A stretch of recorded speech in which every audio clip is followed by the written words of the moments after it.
afternoon, everyone. Welcome to my channel. If you are new here, my name is Caitlin, and in today's conversation, we will be addressing the question, should I be in a relationship or look for a relationship just because I'm single?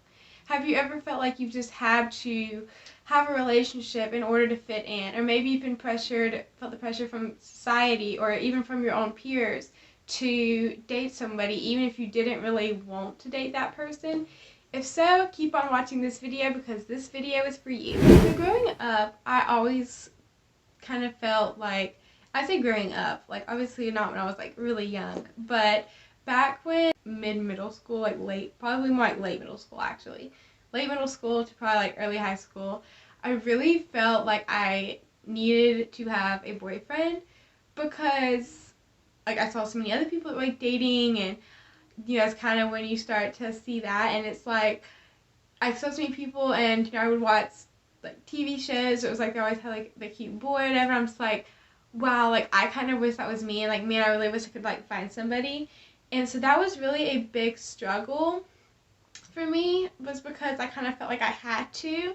And so I ended up, it took a while, but I ended up getting to the point where I am now, where I kind of don't really feel that way. And I have actually never been in a relationship, actually, like never been like boyfriend girlfriend thing. I've never actually done it. There's been plenty of guys that I have liked, but the Lord protected me from a lot of those, and did not work out. So I am really grateful for that. But I just kind of wanted to show you guys my story, because like I said, because I haven't ever been in a relationship. You're probably thinking, you don't want to talk about this, but because I have waited and I've felt those same kind of things, that those questions I talked about earlier, I wanted to share that with you guys, because I know, especially with society, and it kind of makes you feel like you have to.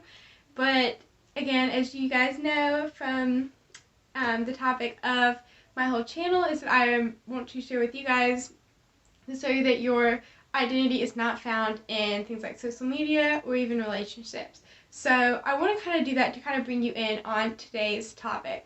So today's topic, I will be taking it I'm not really, I lost my Bible there, but I kind of wanted to share with you guys. So if you want to follow along, I will link the reference right here so that you guys can follow along with me. But I will be going and reading 1 Corinthians 7, 8 through 9. So this is Paul's addressing the Corinthian church, and a lot of this has to talk with the sexual immorality. In fact, right before the beginning of chapter 7, Paul is talking to the Corinthian church about sexual immorality. So he's kind of addressing that topic, and now he's kind of talking more towards marriage. So throughout chapter 7, he talks some to like kind of people in different areas, whether you are single, never been married, or you are married and in a relationship, or if you're a widow, or like whatever. He addresses a lot of that kind of stuff that has to do with marriage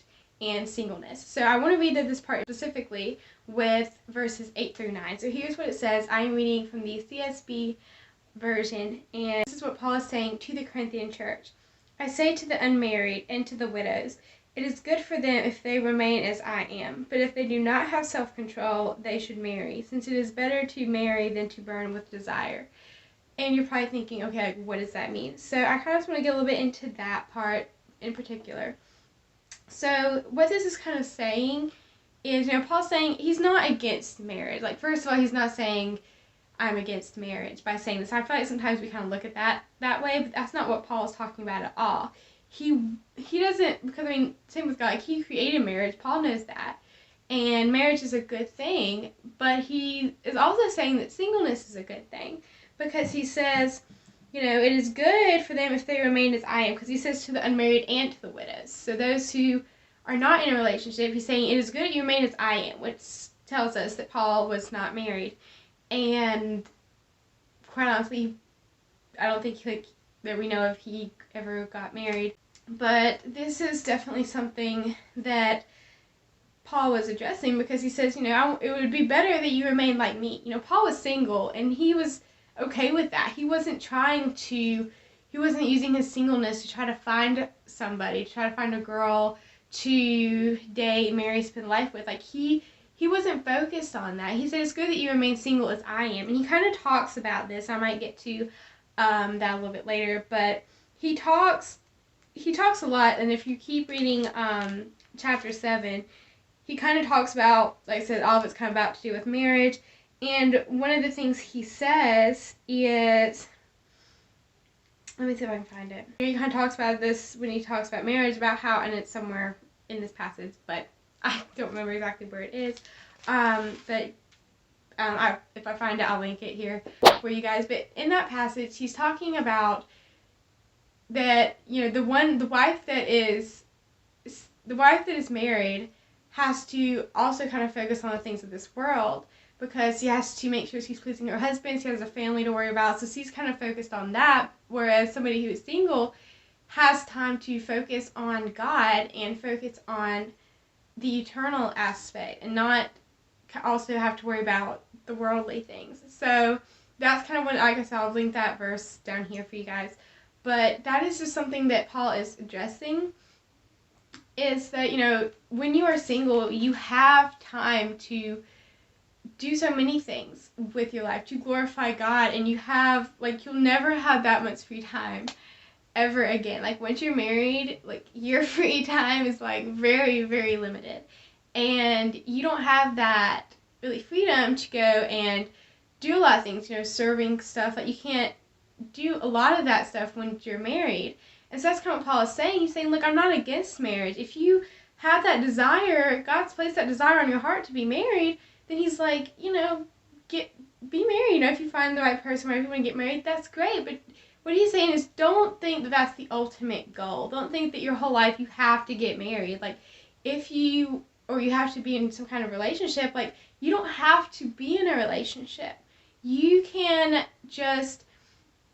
be single, and in your singleness, serve God. That is something that I personally have found that has helped me, because, I mean, like I said, I'm not saying I don't want to be in a relationship. I do, but I also don't want to be in a relationship with the wrong person, which I'll kind of talk more about that later. I don't really want to jump ahead of myself, but I just wanted to kind of talk about this verse, because I do feel like we can kind of lose the perspective on that, and we kind of feel like, oh, well, Paul just doesn't want me to get married. Like, that's not what he's saying. He says, you know, if you have that desire to get married, he's like, be married. He's like, but don't just say in my singleness, oh, okay, I have to find somebody. I have to be in a relationship. He's saying, look, you don't have to be in a relationship. You can be single, because when you're single, you're able to serve God more, and you have more time to serve him and do more things than you would if you're married. And so that's kind of really what I want to talk about, because I feel like that's definitely something that is really good to remember, because that's something that, you know, Paul was single and he was content, which, and I'll try to link the verse too, where he talks about being content in all things.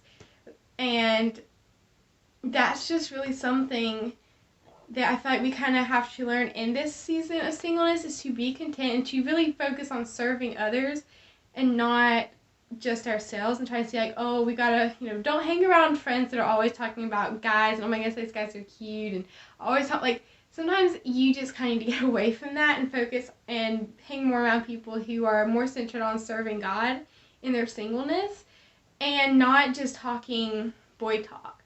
Like, to actually find somebody that's going to encourage you to serve God in this time of singleness, because you won't once you get married, you won't have this time of singleness, or this much free time ever again. I mean, you know, yes, there's situations you're old enough, you might end up being single again, but I hope that does not happen. But what he's saying is, you know, whether you're a widow or you have never been married, he said, don't try to focus on, I need to find somebody. And this is a time period too where widows, a lot of times widows had to get married. If you've read the story of Ruth and Boaz, you can get the picture of that custom of the day. And he's saying to the widows, look, you don't even have to worry about trying to find somebody to marry. He's like, you really just have to focus, it's like, realize that you are able to serve God because you have this much more free time now than you do when you're married. So I kind of wanted to kind of give you guys some points that I kind of took from this. And one of the things is, what is your purpose? I feel like it's really important that we ask ourselves, why do I want to be in a relationship? Is it because of pressure from society or from my peers that makes me feel like I have to in order to gain some sort of popularity? Or is it even because of my own insecurity that I feel like I have to have a boyfriend in order to feel valuable, to feel worthy enough, to feel accepted? Because I felt that before in my own life. Like, man, if I just even knew that it was like a guy like me, I would feel so much better about myself. But that's not where our worth and our value should come from, because it's not where it comes from. It comes from God and our identity in Him, and not in having a relationship, because you're going to be miserable if you're in a relationship that is not God's plan for you. You're going to be miserable, and that's not worth putting yourself through if this person's not the right one for you. And I'm not saying you have to, like, date somebody and you have to, like, know that, like, I know this person's going to be the one, so yeah, I'm going to date them. Like, you don't know that without really getting to know the person. And that's kind of a whole different topic that we might do a later discussion on. But going kind of back to this topic, I kind of feel like that's definitely something that we need to really ask ourselves. Why do we want this relationship? And that's, if that's part of the reason why you want to be in a relationship, you want to date somebody, then you don't need to be in a relationship, you don't need to be dating that person, because you don't have that healthy mindset to really be in a relationship like that.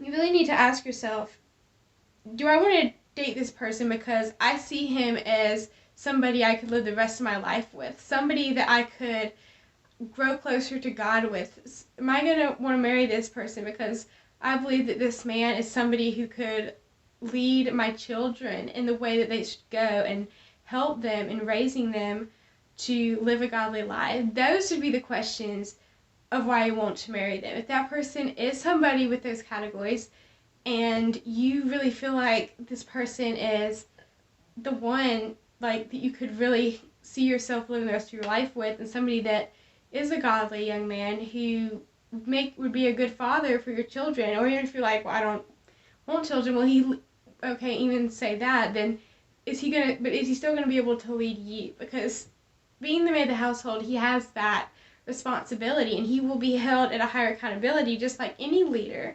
whether leader in the church or any leaders, even government leaders, are going to be held at a higher accountability, because they're in that position of leadership. So that is definitely something that if you see somebody new, you're thinking, this person, I would really want to spend, like, I really like this person, like, why are you, like, what is the purpose? Why do you want to be in a relationship with that person? And really ask yourself, because sometimes, your heart is deceiving above all else. So you can't trust your heart, you can't trust your feelings.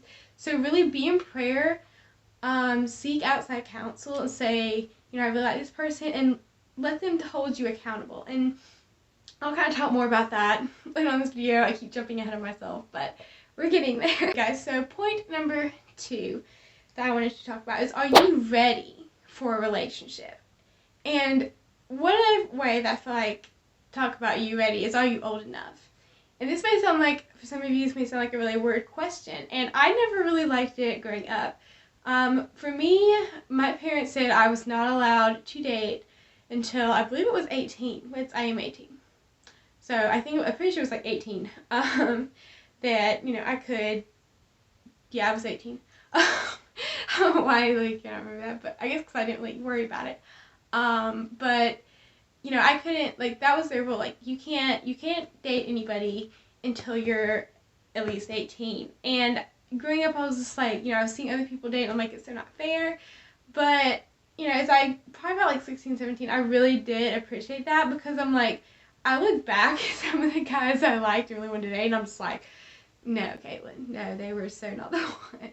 And I am grateful, because I didn't put myself in a situation to where I could really get my heart broken. Not to say I didn't get my heart broken, because there were times I got really emotionally attached, and there were definitely situations that kind of causes issues.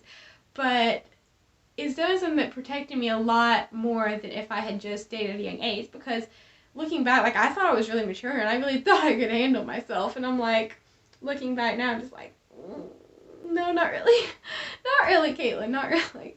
And, you know, look back, and I'm just like, wow, yeah, no, I was, like, totally in the wrong, and, like, all of that. So, it's definitely, I feel like you really have to be old enough, and not just old enough, but also, I feel like you really have to have that spiritual maturity to, where you really need to have that wisdom to discern, and to really understand the importance of accountability. And not just those things, but also to have patience in waiting, to trust God's timing. And I know can be very difficult, especially if you really do like somebody and, you know, you're just like, I really want to, or you see like all your friends, but it is important to just be patient. You know, I look back and I'm like, you know, because it was probably like 15, 16, I really just did not really have much. I was just like, I just wanted to date somebody, and then I'm like, about like 16, like 16, 17, to the present, I'm kind of more like, Lord, I want to be patient, and I don't want to try to rush into things, because I had that tendency to just kind of like, ooh, I want to do this. It's like, get on that train and just do it. And that's like, I really am trying to like kind of not do that with just anything, because I get really like that 3 a.m. motivation. I'm just like, yeah, let's do it. I'm just like, I have like all this energy, and I just want to like, yeah, go for it. But that's not what I need to do. And that's why it's important to have accountability and make sure that you have somebody that can really hold you accountable and really encourage you in that. Point number 3 is stand your ground. Point number 3, stand your ground and don't conform. I know it can be so easy to want to do like what all your friends are doing and have those cute Instagram pictures of you and your boyfriend, and, you know, have those really sweet captions. Like, I know, I get it. But just imagine how much better. You know, I look at, like, there's one girl that I follow, she's also a YouTuber, and she's absolutely incredible, and she and her fiance, I will link her thing over here for you and in the description also. She just recently got married, and I have been following her for a long time, so I kind of saw like when they were just dating, and honestly, like, they were an inspiration to me, because you could really tell they both loved the Lord, they both loved each other, and it was just a really good, healthy relationship. That's kind of important. Don't feel pressured to rush into a relationship. Wait on God's timing. And to kind of share with you guys some things that have helped me, one of those things was writing. If you have followed me on Instagram, you've probably seen me talk about this before, but it's what I call a Dear Future Husband journal. I actually got this from somebody else, an idea, and it's kind of an idea you probably have heard about before. It's definitely gone around a lot, but I really like doing that. I have actually kind of 2 journals. One kind of has pictures of like little date ideas, that kind of thing, but my other one is kind of more of like what I wanted to start like maybe like earlier this year, just to really talk about these things that I am experiencing like in my singleness, to kind of talk about like maybe something that I learned, just whatever I really want to talk about and would like to share. And it's kind of just like a journal entry, kind of just talking, like writing a letter to my future husband about his wife. So I've really enjoyed doing that, and I would definitely highly recommend it. It's really helped me a lot to stay patient, because I think about the person I'm going to marry, and it just gets me excited to just like, I can't wait to meet him. And it really just gives me that excitement and that encouragement to really not to settle for something that's not God's best. And that is something that I've had to learn, and doing that journal has helped me so much. And not just that, but also kind of talked about this earlier. I kept jumping ahead of myself a lot, I know, but one of the things was serving, and to really serve in your community, serve in your church. You may not be good at singing, so you might not want to join the choir, but if you're good with children, help with children.